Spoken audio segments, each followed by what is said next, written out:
इस कार्यक्रम के पुण्यार्जक हैं श्री रमेश सरावगी, श्रीमती किरण सरावगी, श्रीमती जयश्री सरावगी, श्री अनिल सरावगी, श्री ऋषभ कुमार सरावगी, श्रीमती ऋषा सरावगी, श्री मयंक सरावगी, श्रीमती शैली सरावगी, श्री उमंग सरावगी, कुमारी पल्लवी सरावगी एवं श्री शुभम सरावगी, सरावगी उद्योग प्राइवेट लिमिटेड एवं सरावगी ग्लोबल प्राइवेट लिमिटेड।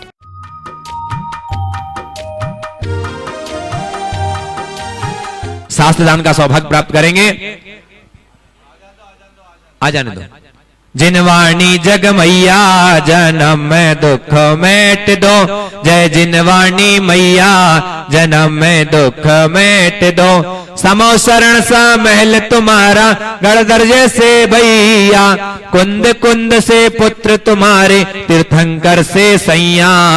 जन्म में दुख मेट दो, जिनवाणी जग मैया जन्म में दुख मेट दो, जय जिनवाणी मैया जन्म में दुख मेट दो। आइए ये मांगलिक क्रिया संपन्न हुई, अपना स्थान ग्रहण करें। और बंधु जैसा कि विदित है, प्रतिदिन लोग गुणायतन से जुड़कर के अपने चंचला लक्ष्मी का सदुपयोग कर रहे हैं और जैनत्व के इस स्वर्णिम इतिहास में अपना योगदान दे रहे हैं। गुणायतन परिसर में पूज्य गुरुदेव के एक ऐसी अद्भुत परिकल्पना जो शीघ्र अतिशीघ्र साकार भूत होगी, जिसका कार्य तीव्र गति से चल रहा है। जिन श्रावक शिष्यों ने गुणायतन से जुड़कर के अपने सौभाग्य को जागृत किया है, उनके मैं नामों की उद्घोषणा कर रहा हूं। जिन्होंने संस्थापक सदस्य के रूप में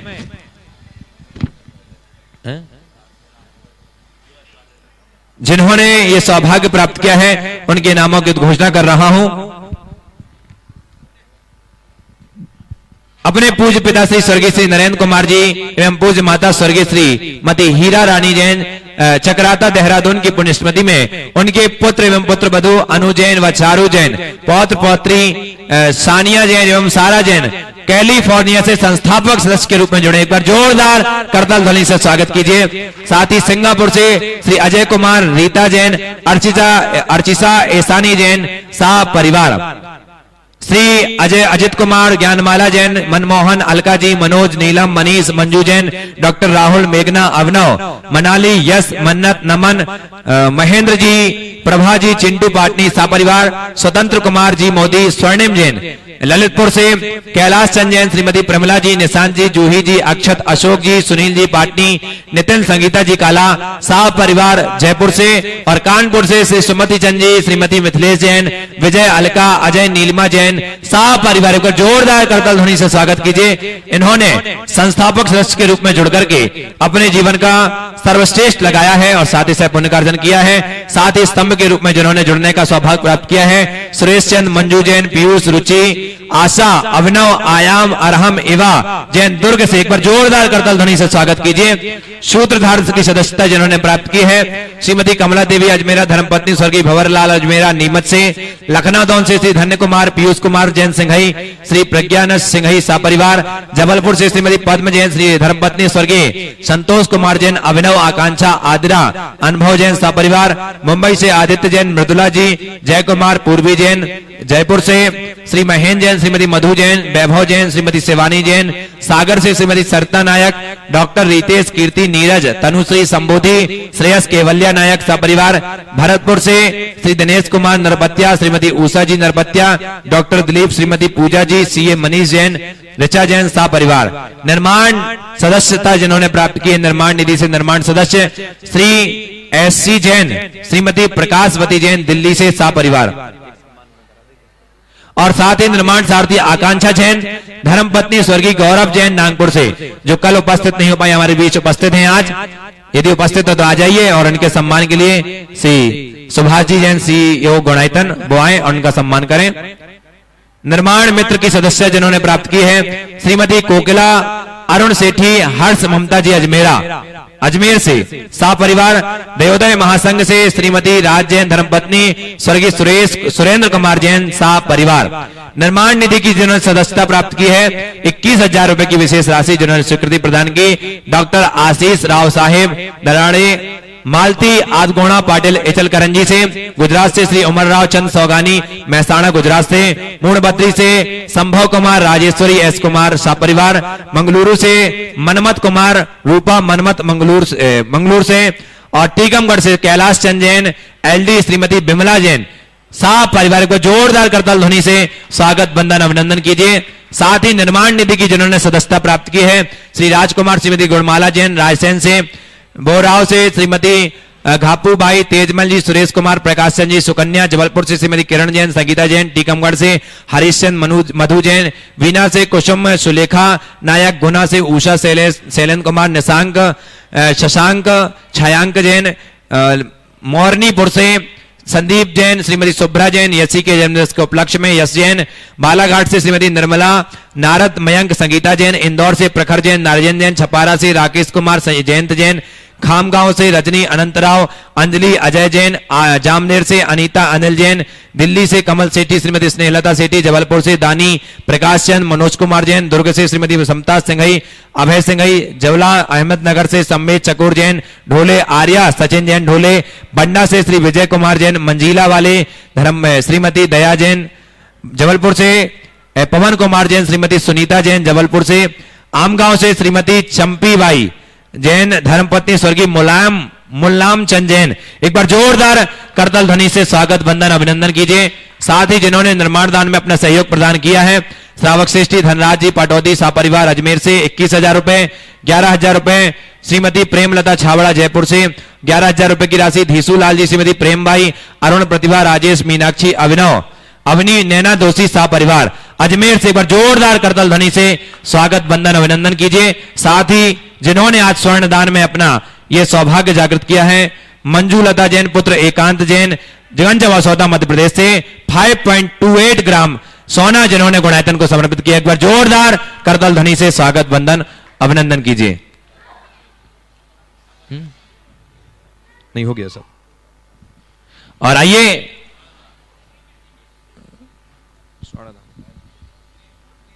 और एक और स्वर्ण की अंगूठी जिन्होंने प्रदान की है कुसुम जैन बामोरिया दमोह से, एक बार जोरदार करताल ध्वनि से स्वागत कीजिए।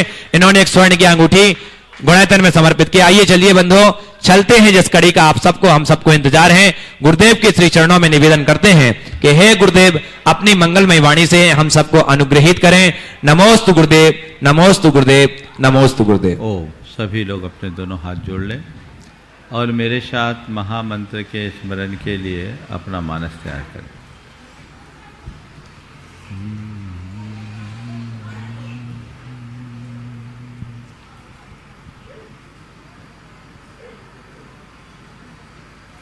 नमो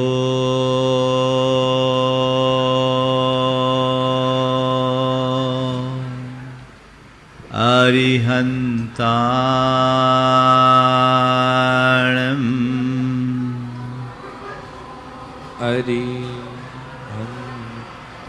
अरिहन्ताणम् नमो सिद्धाणम् नमो सिद्धाणम् नमो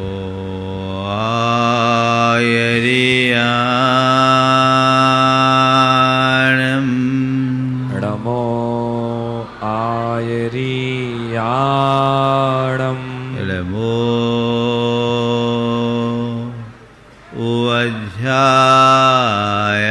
उवध्यायाणम् नमो उवध्यायाणम् नमो लोये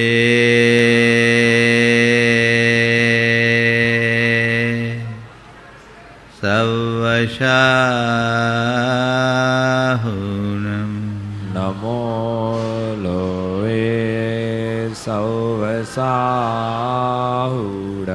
एषो पञ्चणमुयारो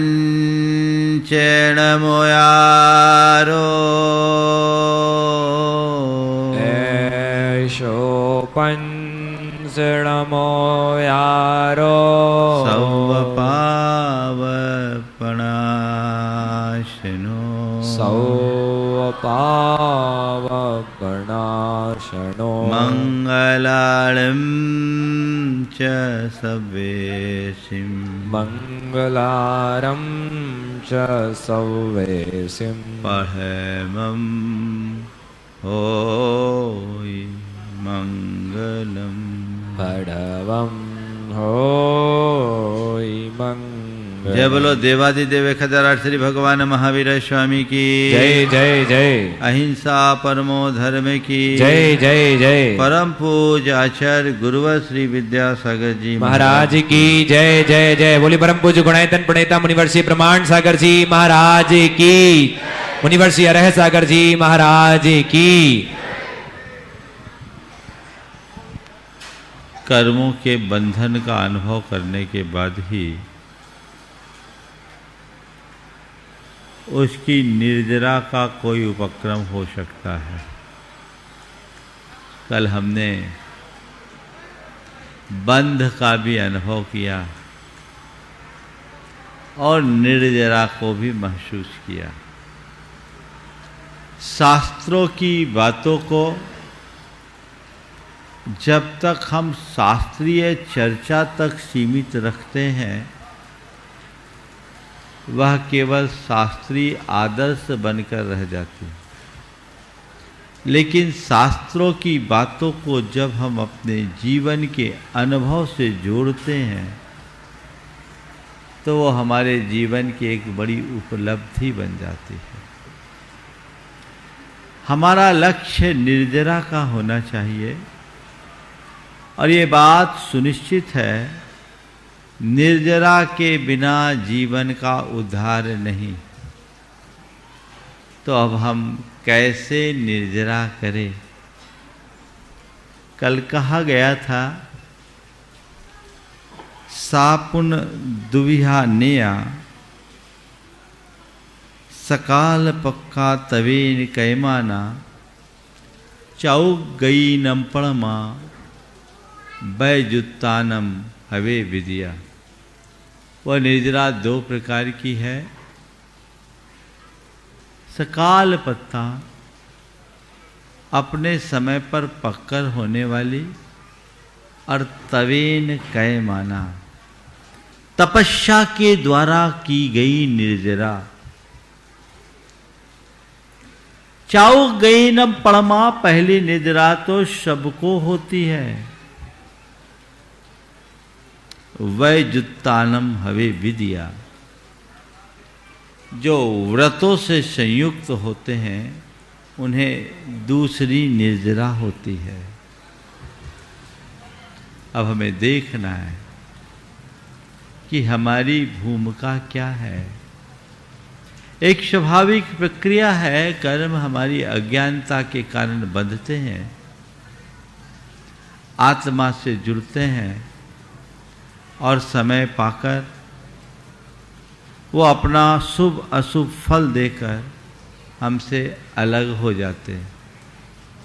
इसमें हमारा कोई पुरुषार्थ नहीं।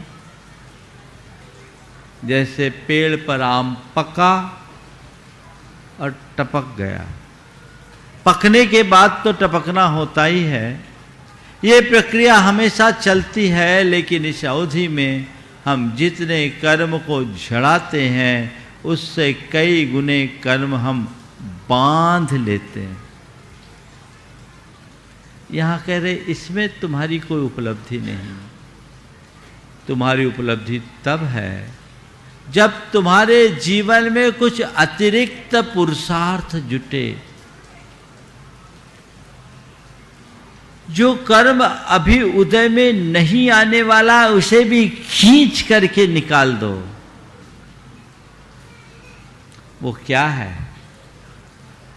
तवेन कै माना, तपस्या से की गई निर्जरा ही निर्जरा है। जो किसी व्रती के जीवन में ही होती है। जब हम इन बातों को शास्त्रों के आलोक में देखते हैं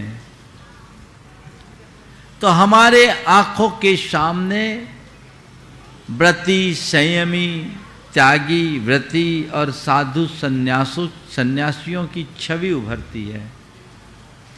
और जब हम तपस्या की बात सोचते हैं तो हमारे आंखों के सामने 12 प्रकार के तप, जो विशेष विशेष उपवास आदि करते हैं, उनकी छवि दिखती है।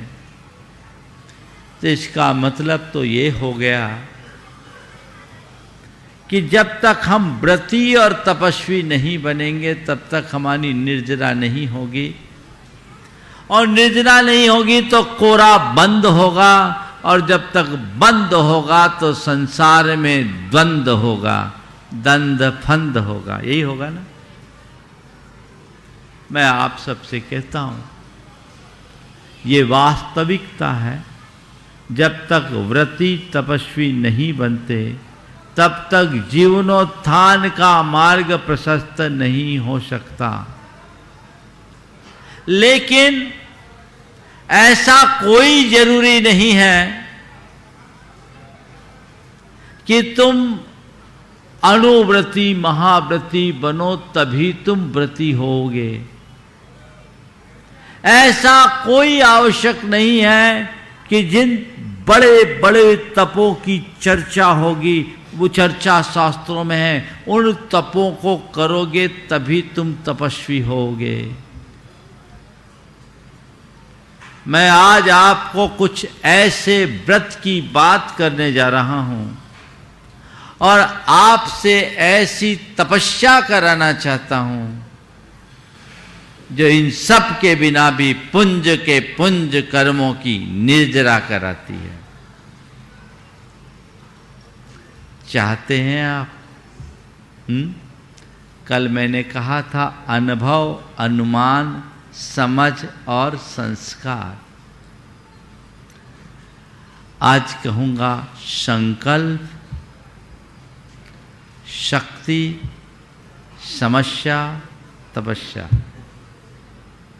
संकल्प, शक्ति, तपस्या, समस्या, इन्हें थोड़ा गहराई से समझिए। व्रत क्या है? मन का संकल्प। आप अपने कर्मों की निर्जरा चाहते हैं, एक संकल्प अपने हृदय में जगाइए कि मैं प्रतिक्रिया मूलक जीवन नहीं जीऊंगा, सहजता से जीऊंगा, साक्षी भाव से जीऊंगा, शांत रहूंगा। इसमें कुछ करना है, ये आपका व्रत बन जाए। कौन सा व्रत? प्रतिक्रिया विरति। ये व्रत एक बड़ी तपस्या है और इससे तुम्हारी चेतना में एक बड़ी शक्ति प्रकट होगी और उसके बाद तुम्हारे जीवन में कोई समस्या नहीं बचेगी। मन में संकल्प, प्रतिक्रिया नहीं करना। आपने कभी व्रत को इस तरीके से नहीं देखा होगा, पर प्रतिक्रिया विरति एक बड़ा व्रत है मेरी दृष्टि में, जिससे जीवन में सहजता उत्पन्न होती है। किसी भी प्रकार की वांछा आकांक्षा मन में नहीं होती, चित्त में किसी प्रकार का आवेग उद्वेग नहीं होता, और जिसका चित्त इन सब से रहित है उससे ज्यादा सुखी, प्रसन्न, शांत और आनंदमयी कौन होगा। प्रतिक्रिया विरति मतलब तुमसे कोई कुछ बोले और तुम्हारा मन न डोले। कर सकते हैं आप? हाँ, आप लोगों की स्थिति तो ऐसी है, पल में उभार पल में उतार, है ना। थोड़ी सी तारीफ की खिल गए और टिप्पणी कर दी खौल गए, है ना। तुम्हारी दशा तो इस लाइट की तरह है, स्विच ऑन किया जल गए, स्विच ऑफ किया बुझ गए।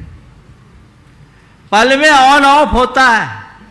पर मैं आप सबसे कहता हूं, बाहर की लाइट की स्विच किसी गैर के हाथ में है तो कोई बात नहीं, पर अपने अंदर की लाइट की स्विच तुम्हारे अंदर होनी चाहिए, तुम्हारे हाथ में होनी चाहिए। तुम्हारे मन की स्विच किसी दूसरे के हाथ में ना हो, जो चाहे जब जला दे और चाहे जब बुझा दे। प्रतिक्रिया विरत होने का संकल्प पहला काम।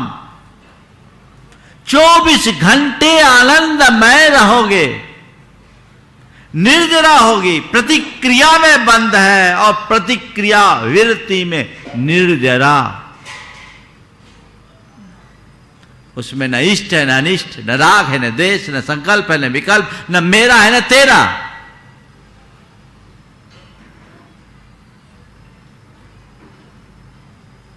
उस जीव के सतत निर्जरा होती है। आचार्य कुंद कुंद इसी प्रतिक्रिया विरति का उल्लेख करते हुए कहते हैं, उपन्नोदय भोगे वियोग बुद्धि यतस् सो नित्यम कंखामनागदस्य जम कुणदी सब निजरम मेदी। इस आशय की बात कि कुछ भी उत्पन्न हो रहा है, उसको वियोग बुद्धि से मात्र देख रहा है, जान रहा है, प्रभावित नहीं हो रहे हैं। उस व्यक्ति के लिए सतत निर्जरा होती है। वो सुख दुख सामने आता है, उसको जानता है, लेकिन उससे प्रभावित नहीं होता। अपने अंतर मन को टटोल करके देखो,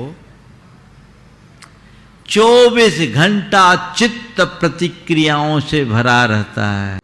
होता है, उसने ऐसा कह दिया, उसने वैसा कर दिया, अब ऐसा होगा, अब वैसा होगा, मुझे ये करना है, मुझे वो करना है। प्रतिक्रियाओं से प्रभावित होना और प्रतिक्रियाएं करना, ये दोनों हमारी बड़ी दुर्बलता है। और ये दुर्बलताएं हमारे अंदर, हमें अंदर से तोड़ डालती है। तटस्थ रहने के आदी बनिए, अभ्यासी बनिए।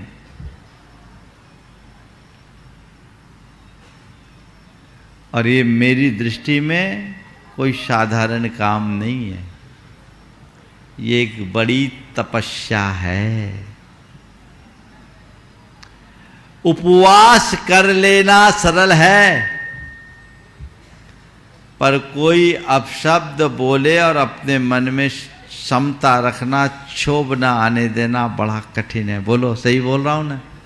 हाँ, उपवास कर लेना बड़ा सरल है। क्या केवल रोटी छोड़ना है?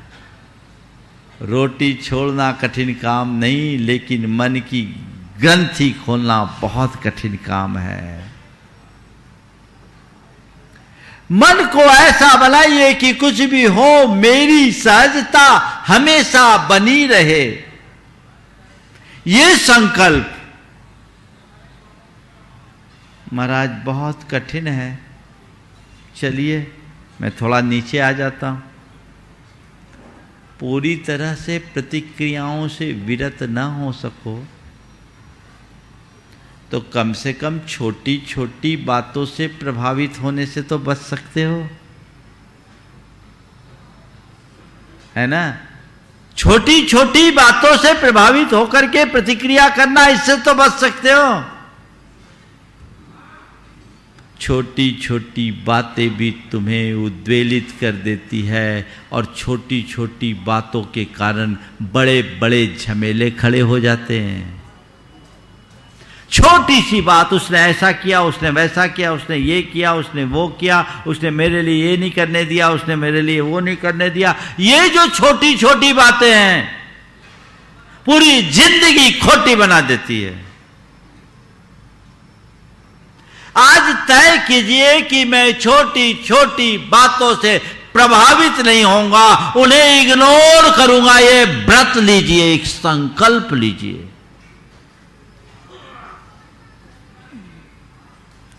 बहुत ये भी कठिन लगता है क्या?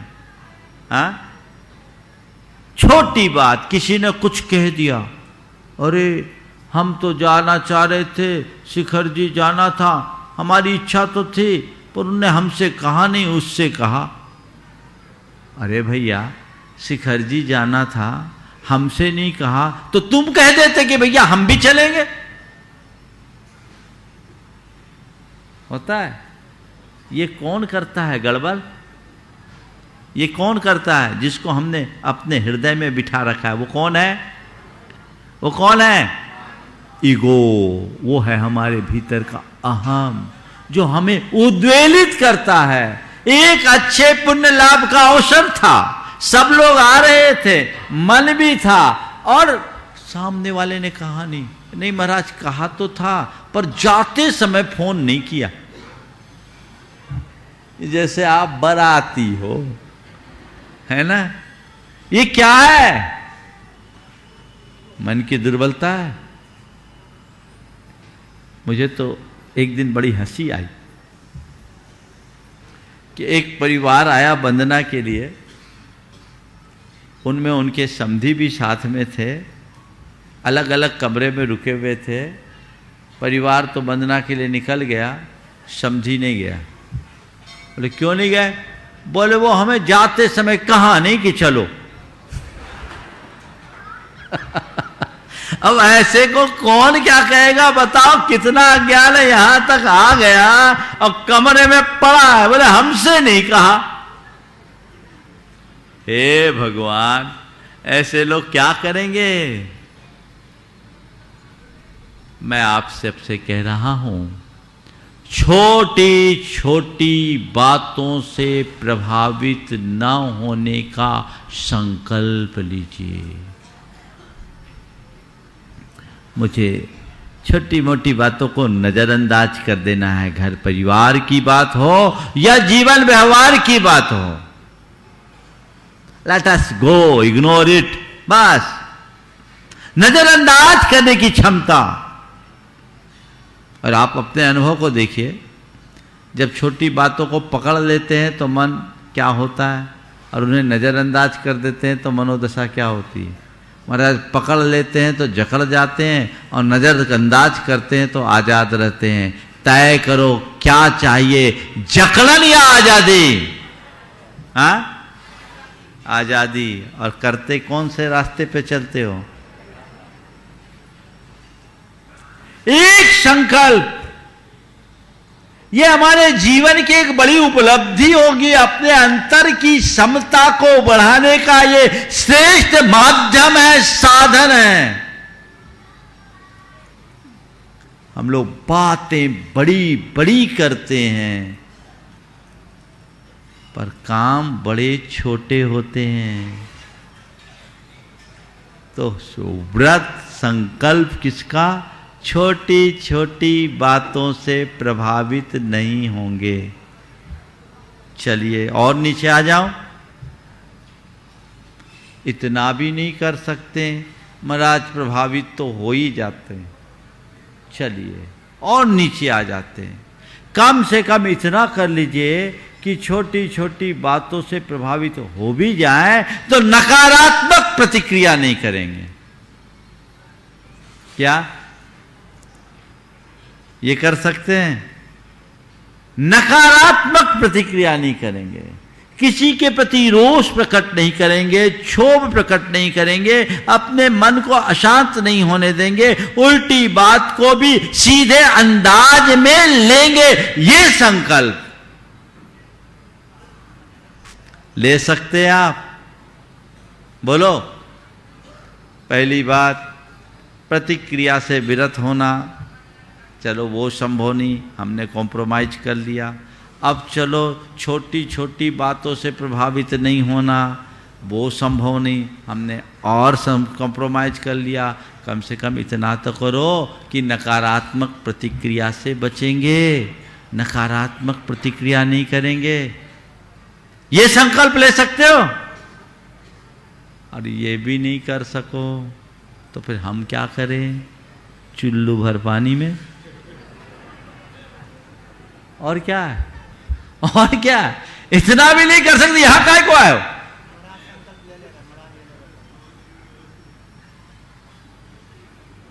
नजरअंदाज करने की बात हमारे अंदर विकसित होनी चाहिए और नकारात्मक प्रतिक्रियाओं से अपने आप को बचाने का पुरुषार्थ करना चाहिए। और जब आपके अंदर प्रतिक्रिया वृत्ति का संकल्प जगता है और प्रतिक्रिया वृत्ति की वृत्ति पनपती है तो आपकी आत्मा में अपने आप शक्ति प्रकट होती है। आज आप अपना अंतर विश्लेषण करके देखिए, आपकी सारी एनर्जी कहाँ वेस्ट होती है? प्रतिक्रियाओं में। होता है कि नहीं? हाँ, प्रतिक्रियाओं में। औरों की प्रतिक्रियाओं से आप प्रभावित होते हैं और उसके बाद जो आप प्रतिक्रियाएं करते हैं ये आपकी शक्ति को छीन करती है। आपको तन से, मन से और चेतन तीनों स्तर पर कमजोर बनाती है। जो व्यक्ति दूसरों को इस तरह देखता रहेगा वो हमेशा कमजोर बना रहेगा। भैया ठीक है, हमें कोई लेना न देना, अपने काम में रहना, कोई फर्क नहीं पड़ता। व्यक्ति ताकतवर बन जाता है। वस्तुतः क्षमता ही हमारी सबसे बड़ी शक्ति है, सहजता ही हमारी सबसे बड़ी शक्ति है। सहजता में हमारी चेतना घनीभूत हो जाती है और जब हम असहज होते हैं हमारा चित्त विखंडित हो जाता है। विखंडित चित्त हमेशा कमजोर होता है और चित्त जब घनीभूत होता है उसमें बल आता है, अपने अंदर शक्ति आएगी। कुछ भी आपको ऐसा नहीं लगेगा जैसे कुछ है।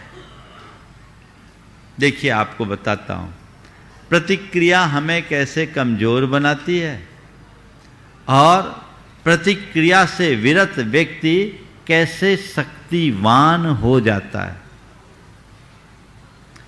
आपसे किसी ने कुछ कहा, वो आपके अनुकूल नहीं था और आप उससे प्रभावित हो गए। जैसे सपोज किसी ने आपसे गधा कहा। क्या कहा? क्या कहा? थोड़ा जोर से बोलो। हाँ, मैं नहीं कह रहा हूं, अभी कोई कह भी नहीं रहा है, पर किसी ने मान लीजिए गधा कहा और आप उससे प्रभावित हो गए और आपके अंदर प्रतिक्रिया होनी शुरू हो गई कि उसने मुझे गधा कहा। अच्छा, क्या समझ रखा है? मुझे गधा समझता है, मैं उसको सबक सिखाऊंगा। मुझे गधा बोलता है, औकात दिखा दूंगा। गधा कहने का मतलब क्या होता? मुझे गधा कहेगा, सब सिखा दूंगा। अब देखो हुआ क्या, सामने वाला तो एक दफे गधा कह करके चल दिया, पर आपने उसकी एक छोटी सी बात को पकड़ करके स्वयं को 5 दफे गधा बना दिया। बोलो, बनाया कि नहीं बनाया? तो आदमी का गधा बन जाना उसकी कमजोरी है या ताकत? बोलो बोलो थोड़ा जोर से। तो आप प्रतिक्रिया से आदमी की जगह गधा बने ना। आप ये गधा क्यों बने? आज मान लीजिए किसी का नाम रामलाल है और हम श्यामलाल को बोलें, श्यामलाल को आवाज़ दें, तो रामलाल का ध्यान मेरी तरफ आएगा क्या? क्यों? जब मैं हूं ही नहीं, मैं उधर देखूं क्यों? लेकिन मैं जब रामलाल की जगह श्यामलाल का नाम लूं और रामलाल अपने आप को श्यामलाल मानने लगे तो क्या करेंगे? बोलो। तुमसे किसी ने गधा कहा और तुम्हारे भीतर ये जो प्रतिक्रियाएं आई, आखिर क्यों आई? क्योंकि तुम्हारे अंतश्चेतना में कोई ना कोई गधा बैठा है और तुम ये मान रखे हो कि मुझे ये गधा मान रहा, मैं गधा हूं। थोड़े गहराई में जाने की बात है, इसे ऐसे समझ में नहीं आएगा। तुम उससे प्रभावित क्यों हुए?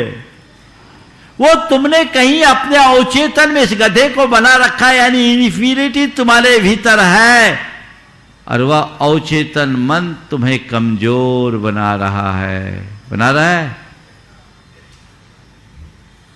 और जो उससे अप्रभावित है, गधा कह दिया, हम गधा है ही नहीं तो सोचे क्यों?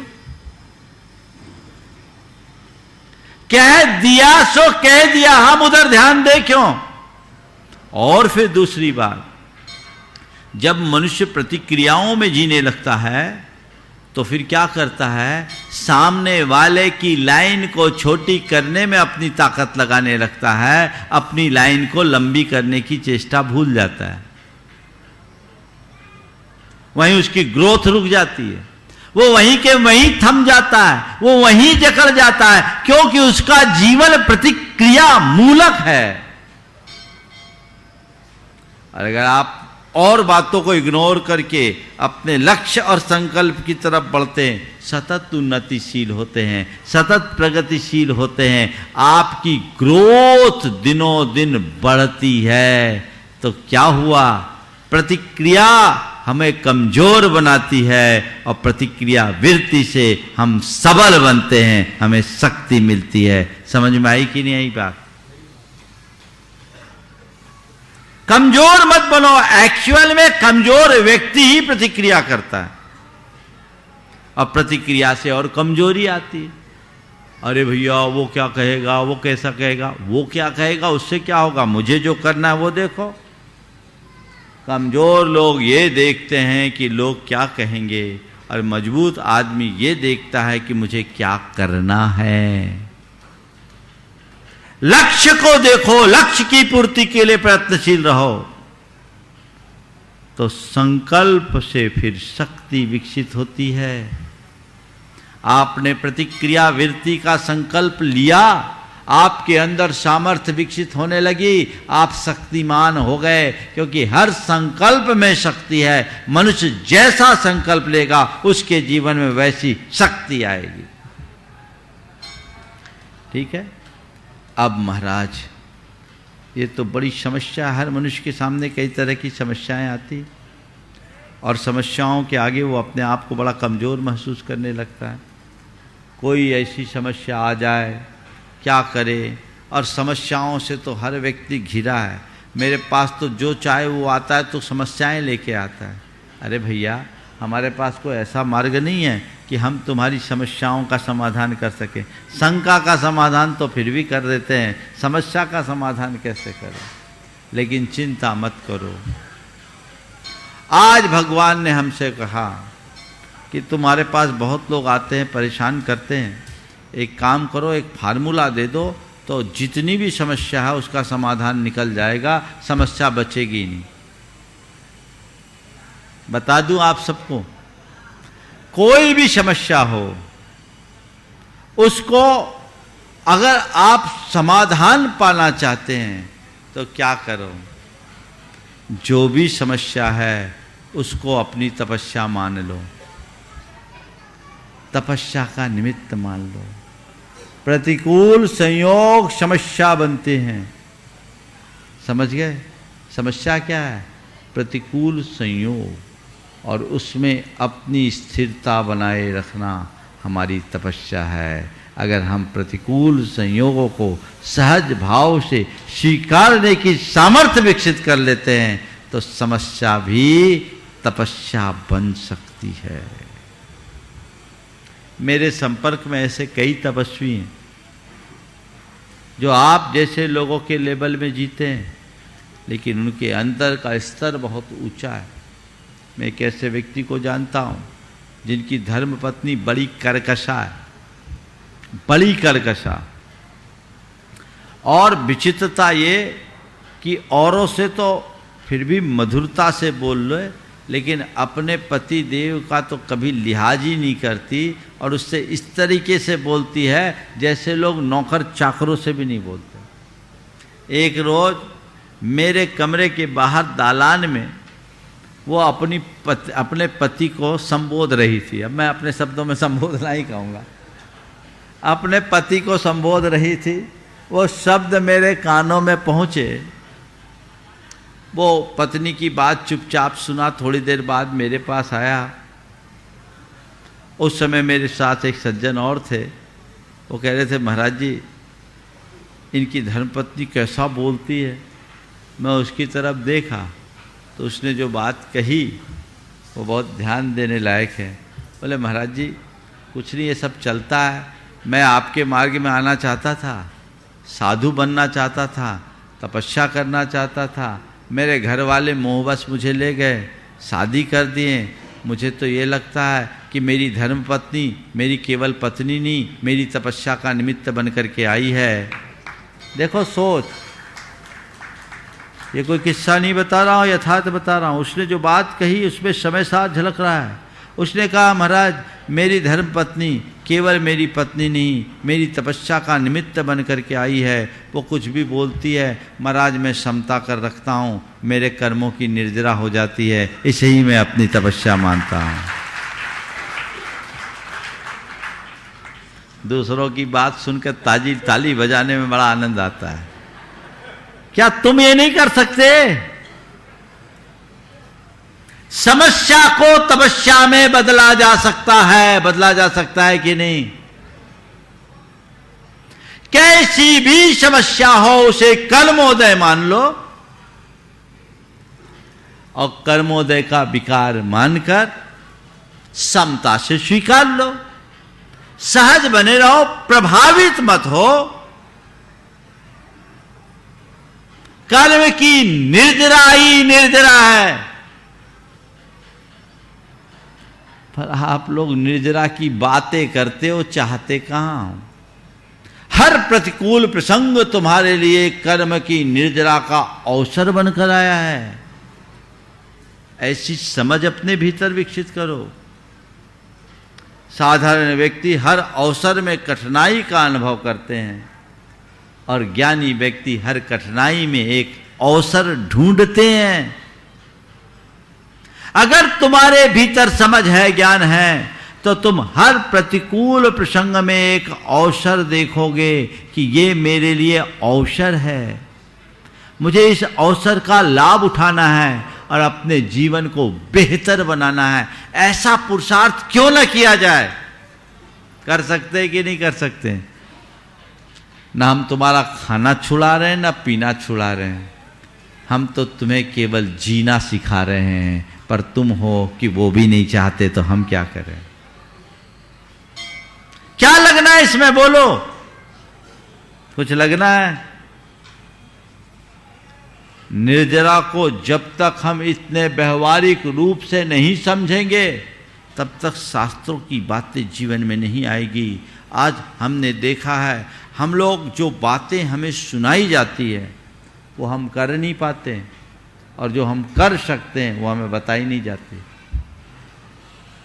आज से लगभग 25 साल पहले और पहले 1995 में, तब तक मैं तात्विक प्रवचन किया करता था, ग्रंथों पर प्रवचन किया करता था।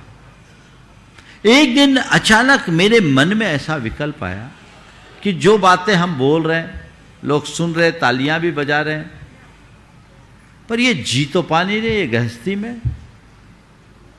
तो जो ये कर सकते हैं वो हम सुना नहीं रहे हैं, और जो सुना रहे हैं वो कर नहीं सकते। तो ये हैं जहां के तहां। तब से मेरा चिंतन बदला कि प्रवचन में हमें वो बोलना चाहिए जो वो कर सकते हैं, क्योंकि उपदेश सामने वाले की पात्रता अनुरूप हो, और वो भी शास्त्रों के सार से। हमने आदर्श तो ऊंचे बना लिए और ये सोचा कि ये ठीक है, ये सब तो मुनियों महात्माओं का काम, हमारा काम नहीं, हमारा काम तो उनके पांव पूजना है। तो तुम्हारा जीवन कैसे बदलेगा?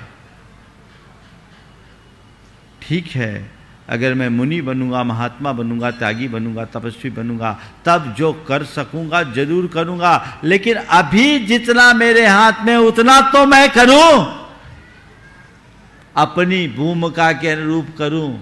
इसलिए आज जो मैंने व्रत की और तप की व्याख्या की है, ये कहीं शास्त्र में नहीं मिलेगी, पर शास्त्र से हटकर नहीं है।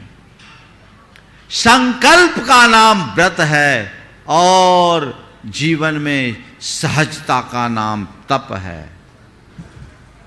ये अपने भीतर घटित कीजिए, अपनी भूमिका के अनुरूप कीजिए, और उसके लिए भावना योग एक बहुत अच्छा आलंबन है। आप चाहते हैं कि मेरी निर्जरा हो, आप चाहते हैं कि मेरा स्वभाव अच्छा बने, आप चाहते हैं कि मेरा बर्ताव अच्छा बने, आप चाहते हैं कि मेरा व्यवहार मधुर बने, आप चाहते हैं कि मैं हर पल शांत रह सकूं, आनंद से जी सकूं, मैं जीवन का रस ले सकूं। चाहते हो? चाहते हो कि नहीं चाहते हो? चाहते तो सब हैं, बस चाहते हैं, करते नहीं। क्या करना है? कुछ नहीं, रोज एक मंत्र जपना है। मुझे सहज रहना है, मुझे सहज रहना है, मुझे सहज रहना है, मुझे सहज रहना है। एकदम हमें हर पल सहज रहना है। मुझे शांत रहना है, मुझे शांत रहना है, मुझे सहज रहना है, मुझे शांत रहना है। इन दोनों बातों को आप बार बार दोहराओगे, प्रतिक्रियाएं कम होने लगेगी। और प्रतिक्रियाओं से विरत होने का एक तीसरा उपाय और बताता हूं। नित्य आप शाम को बैठें सोने से पहले और सुबह से शाम तक के विचारों को रिकॉल करें और देखें कि आज मैंने कहां कहां कैसी कैसी नकारात्मक प्रतिक्रियाएं की है। सबसे पहले चरण में उसी समय अपने मन की निंदा करें, अब मन ही मन अपने उस कृत्य की निंदा करें और मन ही मन संकल्प लें कि अगले पल जब भी ऐसी स्थिति बनेगी उस समय मैं ऐसी प्रतिक्रियाएं नहीं करूंगा। मैंने जो आज ये प्रतिक्रिया की है मुझे नहीं करना चाहिए था। मान लीजिए आप आए और आते ही अपनी धर्म पत्नी को आपने डांट दिया, झड़प लगा दी। आप आए और डांट दिया, उसकी बातों को सुने बिना समझे बिना, बस केवल कारण यह था कि आपके भोजन में थोड़ा विलंब हो गया। यह एक प्रतिक्रिया है कि नहीं, जो अक्सर होता है। शाम को सोचो मैंने डांटा तो मेरा ये डांटना ठीक था या नहीं, कहीं उसकी भी तो कोई प्रॉब्लम होगी। इस विलंब के पीछे वजह क्या थी ये देखो। अब मैं कभी ऐसी स्थिति होगी तो अब ऐसी प्रतिक्रिया नहीं करूंगा। मैं उस समय डांटने की जगह शांति से बैठ भी सकता था, उसकी स्थिति को समझ भी सकता था। आगे से कभी कोई बात होगी तो मैं समग्रता से चिंतन करूंगा, एक तरफा निर्णय नहीं लूंगा। इतनी तो बात है। अपनी निंदा गढ़ा करे और इस तरह की बातों से बचे। और चौथी बात, जब भी ऐसी प्रतिक्रिया हमारे मन से हो जाए तुरंत अपने आप को रोके और 9 बार नमोकार मंत्र जपे। और फिर धीरे धीरे आपके पास ऐसी स्थिति आएगी कि कोई भी प्रतिक्रियाएं आएगी आप हंसकर टालने लगोगे। पति आया, भोजन मांगा, पत्नी ने कहा आप आधा घंटा रुको अभी भोजन तैयार हो जाएगा। 10 मिनट रुको अभी भोजन तैयार हो जाएगा। 10 मिनट की धैर्य नहीं थी। बोला तुम्हारा तो कुछ नहीं, मैं तो चला बाहर खाने। बोला ठीक है 5 मिनट चलो, रुको मैं भी आती हूं। पहले बोले 10 मिनट रुको, भोजन तैयार हो रहा है, उसको बस की नहीं, वो बाहर जाने के लिए कह रहा। उसने कहा ठीक है 5 मिनट रुको, मैं भी तैयार होके आती हूं। बस इतनी सी बात हो जाए तो कॉम्प्रोमाइज ही कॉम्प्रोमाइज है। जीवन में कहीं खिन्नता नहीं, कहीं खेद नहीं। हम अपने जीवन में निर्जरा के ऐसे ही अवसरों को तलाशें और अपने जीवन में सहजता लाएं, समरसता लाएं, शांति लाएं और सुख की अनुभूति करें। इस भाव के साथ मैं यहीं पर विराम दे रहा हूँ। जैसा आप सबको बताया गया, आने वाले सिद्ध चक्र महामंडल विधान में आम जनों के लिए भी यहाँ अवसर दिया गया है। बहुत सारे लोगों का आग्रह भाव था, वो नाम भी लगभग आ गए। इसलिए जिन्हें भी भागीदारी लेनी है समय पर अपना स्थान सुनिश्चित करें ताकि उससे लाभान्वित हुआ जा सके। बोलिए परम पूज्य आचार्य गुरुवर श्री विद्यासागर जी महाराज। इस कार्यक्रम के पुण्यार्चक थे श्री रमेश सरावगी, श्रीमती किरण सरावगी, श्रीमती जयश्री सरावगी, श्री अनिल सरावगी, श्री ऋषभ कुमार सरावगी, श्रीमती ऋषा सरावगी, श्री मयंक सरावगी, श्रीमती शैली सरावगी, श्री उमंग सरावगी, कुमारी पल्लवी सरावगी एवं श्री शुभम सरावगी, सरावगी उद्योग प्राइवेट लिमिटेड एवं सरावगी ग्लोबल प्राइवेट लिमिटेड।